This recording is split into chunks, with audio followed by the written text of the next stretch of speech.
जय श्री कृष्णा। कर्क राशि वालों के लिए ये 11 से 17 का वीक कैसा जाने वाला है ये अपन देखते हैं। देखिए, कर्क राशि है, इनके स्वामी चंद्रमा है और चंद्रमा जो है इस बार कुंभ, मीन, मेष और वृषभ में संचार करेंगे। तो कुंभ राशि में जब चंद्रमा आते हैं आपके तो अष्टम भाव में रहेंगे। अष्टम भाव में चंद्रमा राहु के साथ में थोड़ा स्ट्रेस में है, लेकिन मंगल उच्च नवांश में है, थोड़ा सा ध्यान, अच्छा है, पोजीशन बन रही है। और सबसे बड़ी चीज क्या है कि राहु के साथ आके थोड़ा सा स्ट्रेस में जरूर है, तो ट्रैवल करा सकते हैं। पेट की तकलीफ का ध्यान रखना है। तो लगातार गुरु, शुक्र और मंगल, शनि का कॉम्बिनेशन बना हुआ है। तो इसके बाद में चंद्रमा चलते हैं मीन राशि में। मीन राशि में भाग्य भाव में चंद्रमा, जो भाग्य में वृद्धि दे रहे हैं, professional professional relation, marital relation, इनको थोड़ा सा रिवाइव कर रहे हैं।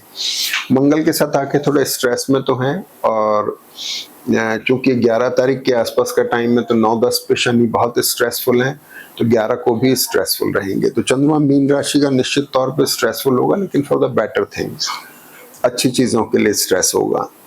तो सिबलिंग्स को लेके कंसर्न होना, बच्चों को लेके कंसर्न होना, आप थोड़ा स्ट्रेस में आ सकते हैं किसी चीज को लेके, थोड़ा केयरफुल रहें। मेष का चंद्रमा आपका बहुत इंपॉर्टेंट जाने वाला है। उसका रीजन ये है कि केतु इस पर दृष्ट है और मंगल भी इस पर दृष्ट है। तो चंद्रमा जब मेष राशि में आ रहे हैं, प्रोफेशन को लेके बहुत कंसर्न दे रहे हैं, स्ट्रेस बना रहे हैं, थोड़ा सा ध्यान रखने की जरूरत है। मेष राशि का चंद्रमा आ रहा है 14 से 16 तारीख में, और यही टाइम होगा जब ये पोजीशन बहुत एक्यूट बनेगी। तो आपको बहुत केयरफुल रहना है, कोई बहुत एग्रेशन नहीं लेना, किसी के साथ विवाद में नहीं पड़ना, झंझट में नहीं पड़ना, पेरेंट्स की हेल्थ, अपने एसेट के बारे में कोई भी बहुत बड़ा निर्णय ना लें, और प्रोफेशन में अगर कुछ तनाव आता है तो थोड़ा बर्दाश्त कर लें, निकल जाएं, तो चीज़ें ठीक हो जाएंगी। तो ऐसे कुल मिलाकर के चंद्रमा थोड़ा स्ट्रेस तो देगा, ध्यान रखना है। कमर में, पीठ में, इनमें दर्द की स्थिति बन सकती है। वो पिछले समय से गुरु, शुक्र और शनि मंगल का जो कॉम्बिनेशन है आपकी जन्म पत्री को कंप्रेस किया हुआ है, ये उसकी वजह से। लेकिन 17 तारीख तक चीजें रिलीव हो रही हैं। वीकेंड के अंदर आपको बेनिफिट होते दिखाई दे रहे हैं। तो मेष का चंद्रमा ये हुआ। वृषभ का चंद्रमा जो वीकेंड में आ रहा है, आखिर में 16 तारीख से, वो बहुत बढ़िया आ रहा है। यहाँ पर खास बात यह कि वीकेंड में 17 तारीख को सूर्य भी राशि बदलेंगे। सूर्य केंद्र में से हट के इधर आ जाएंगे। सूर्य जो बैठ करके यहाँ पे अपनी रिकॉग्निशन की चिंता दे रहे हैं, मैरिटल और बिजनेस रिलेशनशिप को थोड़ा सा पीड़ित कर रहे हैं, तो अब ठीक हो जाएंगे। वाणी पे संयम रखना है, बोलने पे कंट्रोल रखना है, बोलने से चीजें काफी बिगड़ जाती हैं। केतु वहां पर बैठे हुए हैं, इसलिए विशेष ध्यान रखना है।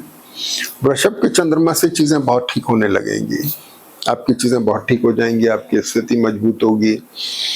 द्वादश में जो गुरु शुक्र का कॉम्बिनेशन बैठा हुआ, एसेट को लेके आपके कहना चाहिए कि लाइबिलिटीज को लेकर के ये सब चीजें बता रहा है। हो सकता है कुछ एसेट में रीशफल करें आप, लोकेशन चेंज हो सकती है, कुछ लाइबिलिटीज क्रिएट करके कुछ आप क्रिएट कर सकते हैं एसेट अपना, ये भी पॉसिबल है इसमें। राइट लेग में, लेफ्ट शोल्डर में हल्का जो पेन था पिछले समय से, अब थोड़ा थोड़ा धीरे धीरे खत्म होगा। मंगल शनि भाग्य पर जो दृष्टि है बहुत अच्छी है। एफर्ट्स में कमी नहीं लानी है, लेकिन ये निश्चित तौर पर फायदा देगा। और मीन राशि का चंद्रमा जो है आपके लिए बड़ा फायदेमंद होगा, जो 12 से 14 तारीख के बीच में होगा। ये बड़ा इंपॉर्टेंट चंद्रमा है जो रिडिफाइनमेंट भी बता रहा है। बाकी अच्छी जन्म पत्री है, अच्छे मोड में है। जो एक्यूट कॉम्बिनेशन थे उनसे आप बच रहे हैं कायदे से। जैसे गुरु शुक्र द्वादश में गए, मंगल शनि भाग्य पे आ गए, तो डायरेक्टली हॉरोस्कोप इफेक्ट नहीं हो रही है, लेकिन चंद्रमा का रोटेशन जो इफेक्ट कर रहा है, जैसे खासतौर पर मेष के चंद्रमा में आपको ध्यान रखने की जरूरत है। बाकी इसका फायदा उठाइए, बहुत अच्छी जन्म पत्री है, अच्छा वक्त चल रहा है। 17 तारीख के बाद सूर्य का राशि परिवर्तन आपको और फायदा देगा, और मेरी आपको शुभकामनाएं। जय श्री कृष्ण।